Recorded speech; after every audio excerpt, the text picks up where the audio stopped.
नमस्कार साथियों, आप सभी का स्वागत करता हूं अपने एमआरएस स्टडी परिवार में। तो डियर, यहां पे आज हम लोग बात करेंगे मॉड्यूल नंबर 5।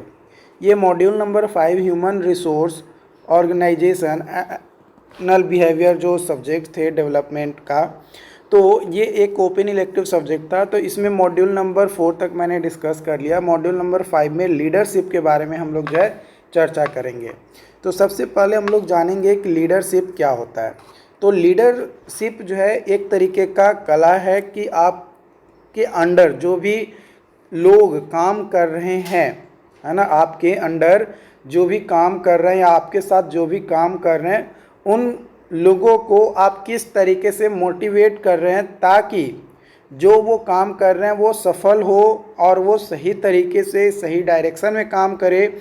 और जो आपका लक्ष्य है कि मुझे जो है इस काम को कर लेने के बाद मुझे जो है 10,000 रुपये, या हमारा जो ऑर्गेनाइजेशन है जिसके अंतर्गत हम काम कर रहे हैं उसमें उसका जो अचीवमेंट है, मान लो कि उसे जो है 1000 प्रोडक्ट जो है सेल करने हैं, वो क्या कर सके, वो अचीव कर सके, तो वही जो है हमारा लीडरशिप कहलाता है।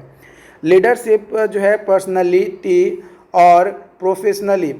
और प्रोफेशनली दोनों को ग्रो करने के लिए ये रिस्पॉन्सिबल होता है। क्योंकि अगर आपकी पर्सनैलिटी आपका सही रहेगा तभी जो है आप किसी को मोटिवेट कर पाएंगे। अदरवाइज़ आप मोटिवेट कैसे कर पाएंगे? आप खुद डीमोटिवेट हैं, आप खुद जो है नकारात्मक सोच रहे हैं और दूसरों को आप कहिएगा कि आप पॉजिटिव सोचो, तो ये पॉसिबल नहीं है। आपको पहले अपने आप को चेंज करना होगा, तभी आप दूसरों को चेंज कर सकते हैं। किसी भी ऑर्गेनाइजेशन में लीडरशिप जो है एक इम्पॉर्टेंट रोल निभाता है अगर किसी चीज़ को मैनेजमेंट करना है तो। क्योंकि विदाउट एनी लीडर कोई भी ऑर्गेनाइजेशन में किसी को आप सही तरीके से मैनेज नहीं कर सकते हैं। यहाँ पे आपको एक प्रॉपर इफ़िशियंसी और अचीवमेंट के लिए आपको एक लीडरशिप होना ज़रूरी है। आप किसी भी फील्ड में हो, जैसे आप अपने कॉलेज में ही क्यों ना हो, अगर आप कॉलेज में हैं अभी और आप कॉलेज में देखेंगे कि आप अभी 7th सेमेस्टर में हैं, तो 7th सेमेस्टर में आपके क्लास में क्या किया जाता है, क्लास में अगर 60 बच्चा है तो 60 बच्चा में से किसी 2 को या 1 को क्या किया जाता है, क्लास रिप्रेजेंटेटिव बनाया जाता है। क्लास रिप्रेजेंटेटिव बनाने का यहाँ पे मेन उद्देश्य क्या होता है? मेन उद्देश्य यही होता है कि वो पूरे क्लास को क्या कर सके, लीड कर सके। लीड इन द सेंस कि अगर कोई प्रॉब्लम हो तो पहले उसके पास बोला जाए, जो क्लास रिप्रेजेंटेटिव है उसको जो है बताया जाए कि ये प्रॉब्लम है। अगर उसको लगेगा कि हाँ इस प्रॉब्लम को हम सॉल्व कर सकते हैं, तो वो खुद बोलेगा कि इस तरीके से प्रॉब्लम को सॉल्व किया जा सकता है। अगर उससे पॉसिबल नहीं होगा तो ऊपर के जो अथॉरिटी है उसके पास वो जाएगा और अपने प्रॉब्लम को बताएगा और उसके जो ऊपर के अथॉरिटी होंगे उनकी बातों को सुनेंगे। तो एक लोअर लेवल पे एक आपके क्लास में ही जैसे सीआर होता है, वैसे ही अलग अलग ऑर्गेनाइजेशन में अलग अलग लेवल पे लोगों को जो है अपॉइंट किए जाते हैं, रखे जाते हैं, ताकि वो वर्क जो इफ़िशियंसी है किसी भी एम्प्लॉय के द्वारा जो करवाए जाएंगे या किए जाएंगे वो बेटर हो सके और बिजनेस में प्रॉफिट देखने को मिल सके।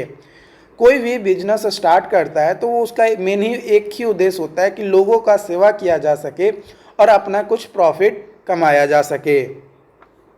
यहाँ पे इफ़ेक्टिव लीडर के बीच में इफ़ेक्टिव लीडर क्या करता है? An effective leader is someone who, कौन हो सकता है? जो इंस्पायर कर सके और मोटिवेट कर सके दूसरों को। दूसरा, उसका विजन जो है या जो डायरेक्शंस है किसी भी चीज़ को अचीव करने का, वो क्लियर होना चाहिए। Ensure the development of their team members, team member के पर्सनैलिटी और प्रोफेशनली दोनों को डेवलप करने में क्या कर सके, मदद कर सके। वो एक दृढ़ संकल्प ले सके कि नहीं, मैं अपने टीम मेंबर को, यानी हमारे अंदर जितने भी काम करेंगे, मैं उसे बेटर सॉल्यूशंस दे सकता हूँ। लीडरशिप स्टाइल की बात किया जाए तो ये एक तरीका है जिसमें एक लीडर किस तरीके से अपने टीम मेंबर्स को मोटिवेट करेगा या डिमोटिवेट करेगा या क्या करेगा, किस तरीके से, मतलब तरीका को जब बताया जाता है। लीडरशिप क्या है, ये किसी भी व्यक्ति को जब कोई लीडर क्या कर रहा है, मोटिवेट कर रहा है या इनकरेज कर रहा है कि आप ये काम करो, आप बहुत अच्छे कर रहे हो, है ना। और वो जो तरीका होगा कि किस तरीके से कर रहा है, क्या उसको लालच दे रहा है एम्प्लॉय को या टीम मेंबर को कि अगर तुम ये काम कर लोगे तो हम जो है सीईओ सर से जो है आपका प्रमोशन करवा देंगे, है ना, आपको जो है 2,000 रुपया एक्स्ट्रा दिलवा देंगे। मतलब किस तरीके से मोटिवेट कर रहा है कोई लीडर अपने टीम मेंबर्स को ताकि वो अपने काम पे फोकस कर सके, वही कहलाता है लीडरशिप स्टाइल, है ना। वो जो तरीकाएं होंगी वही कहलाएगा लीडरशिप स्टाइल। इसमें कई सारे वर्ड लिखे गए हैं, आप इसे पढ़ सकते हो, वही चीज़ लिखा गया है जो मैंने आपको बताया। यहाँ पे देखो वही चीज़ लिखा गया है, a leadership style is a way in which leader accomplish their team objectives by motivating employee to work towards the common goal and focusing their well-being.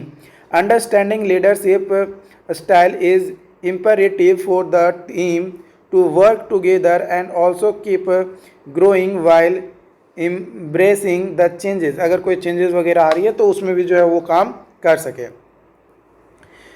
कुछ रीजन्स हैं जिसके कारण से जो है हमें लीडरशिप स्टाइल को जो है सोचना पड़ता है। जैसे देखो, अगर हमें टीम का इंगेजमेंट को बढ़ाना है तो लीडरशिप का जो स्टाइल है वो चेंज करना पड़ेगा। उसके बाद improve team communications and collaborations, strengthen the effectiveness of team. इन कारणों से जो है हमें लीडरशिप स्टाइल के बारे में पढ़ना पड़ता है या जानना पड़ता है ताकि जो काम हमारा ऑर्गेनाइजेशन में हो रहा है वो बेटर हो सके, अच्छे तरीके से जो है हमारा काम किया जा सके। तो यहाँ पे कई तरीके का जो है आपका टाइप्स है लीडरशिप का, जिसमें सबसे पहला जो लीडरशिप का टाइप है वो है डेमोक्रेटिक लीडरशिप।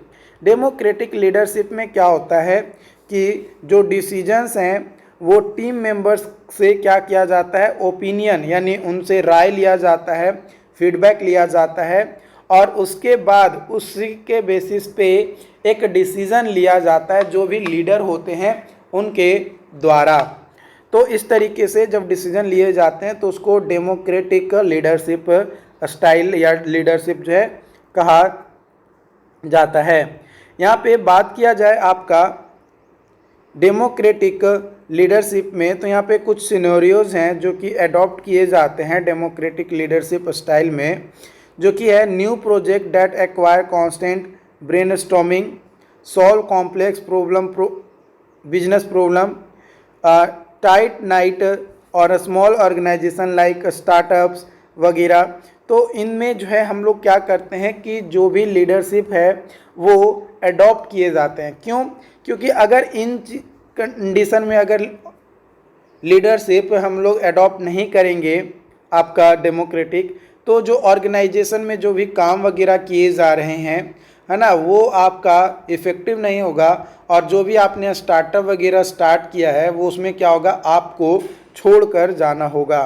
कुछ फीचर्स हैं इस तरीके का लीडरशिप में कि ट्रांसपेरेंट कन्वर्सेशन होता है क्योंकि दोनों का ओपिनियन लिया जाता है। उसके बाद एवरीवन ओपिनियन काउंट्स, हर किसी का ओपिनियन को जो है यहाँ पे मद्देनज़र रखते हुए जो है काम किए जाते हैं। Value collaboration and team work, है ना, कोलैबोरेट किया जाता है, टीम वर्क के साथ जो है मिला जाता है, समझा जाता है, उनके प्रॉब्लम को देखा जाता है कि वो क्या कर रहे हैं, कि इनको क्या प्रॉब्लम्स हो रहे हैं, इन सभी चीज़ों को जो है ध्यान रखा जाता है। साथ ही साथ कोई डिसीजन लिया गया या कोई ओपिनियन दिया गया किसी के द्वारा तो उसको इनकरेज किया जाता है, शाबाशी दिया जाता है कि नहीं आपने बहुत अच्छा काम जो है हमारे साथ किया, बहुत अच्छा लगा आपसे मिलकर। इस तरीके की चीज़ें जो है आपको यहाँ पे देखने को मिलता है।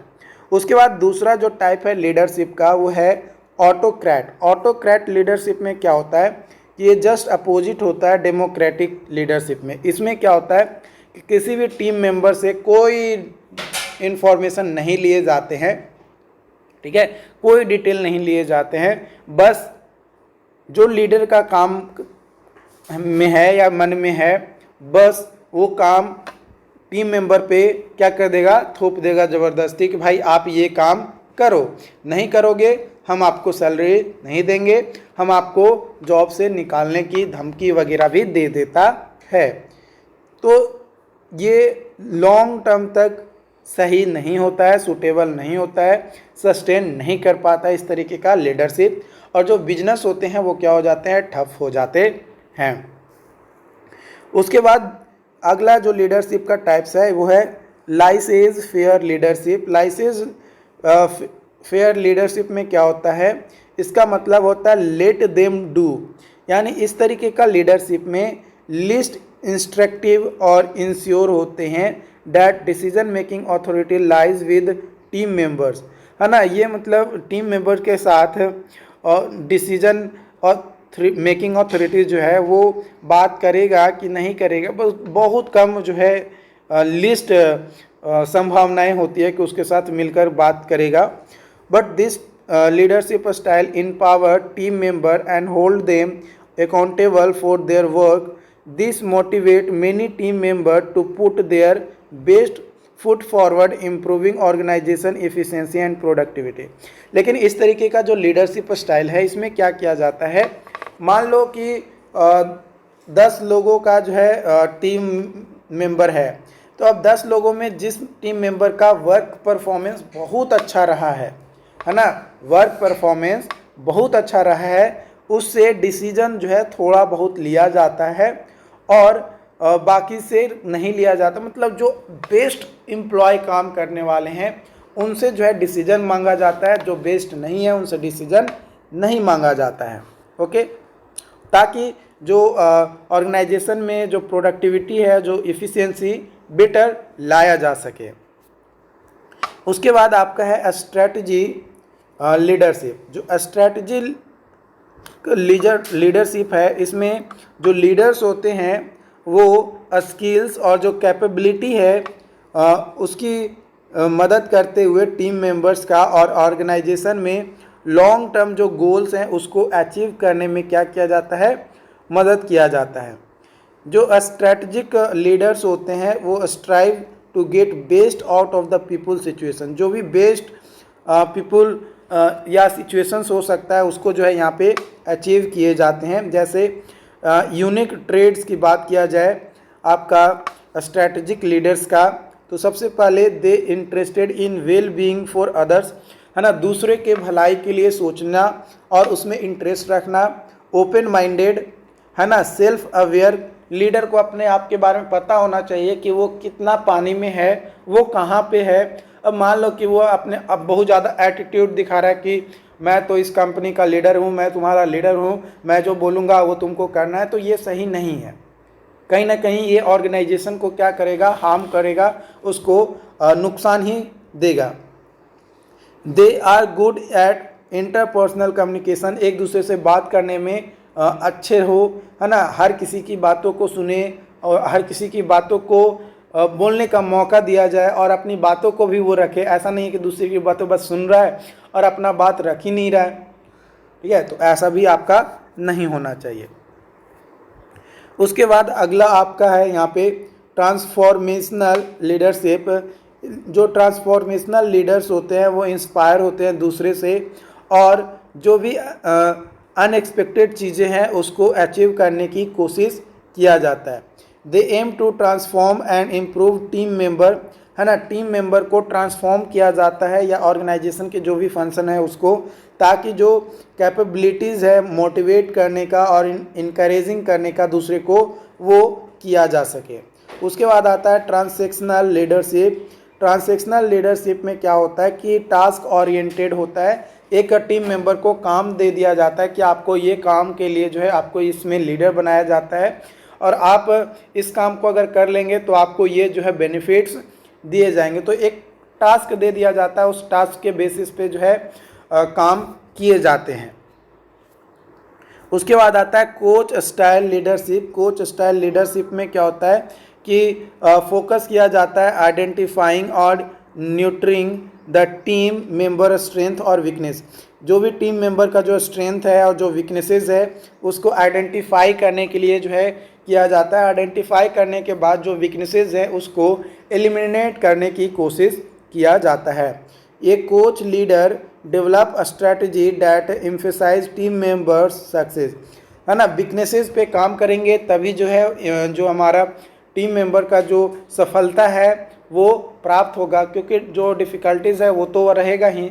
ओके, उसके बाद आपका आता है ब्यूरोक्रेटिक लीडरशिप। ब्यूरोक्रेटिक लीडरशिप में क्या होता है कि this type of leadership style stick rule, एक स्ट्रिक्ट रूल होता है, उस रूल्स को आपको पालन करना है। इसका बेनिफिट ये होता है कि जो लो रिस्क ऑफ फेवरेटिज्म होते हैं अमंग द टीम मेंबर वो नहीं होते हैं, और दूसरा कि जो क्रिएटिविटी होता है फॉर सम एम्प्लॉयज़ वो इंक्रीज होता है। इसमें क्या होता है कि स्ट्रिक्टली एक रूल्स बना दिए जाते हैं कि अगर आप लीडर हो और जो एम्प्लॉय है या आपका जो टीम मेंबर है आपको ये रूल फॉलो करने हैं।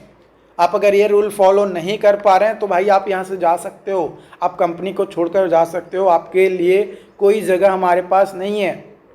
तो ये चीज़ें जो है तो ये कुल 8 तरीके का लीडरशिप जो है मैंने बताया। अगर आपको एग्ज़ाम्स में इससे रिलेटेड क्वेश्चंस आते हैं तो आई होप कि आप इस पे बेटर सॉल्यूशंस के साथ आप जो है एक्सप्लेन कर पाओगे। बाकी अगर कोई डाउट्स रहता है तो आप हमें चैट बॉक्स में ज़रूर बताना ताकि आपकी प्रॉब्लम को सॉल्व किया जा सके। अगर आप हमारे इस वीडियोस को यूट्यूब पे देख रहे हैं तो चैनल को सब्सक्राइब ज़रूर कर लें, बेल आइकन को दबा दें ताकि आपको नोटिफिकेशंस मिल सके, और वीडियो अच्छी लगी हो तो लाइक ज़रूर करें वीडियोज़ को, और अपने वैल्यूएबल कमेंट्स को कमेंट बॉक्स में ज़रूर डालें। Thank you so much.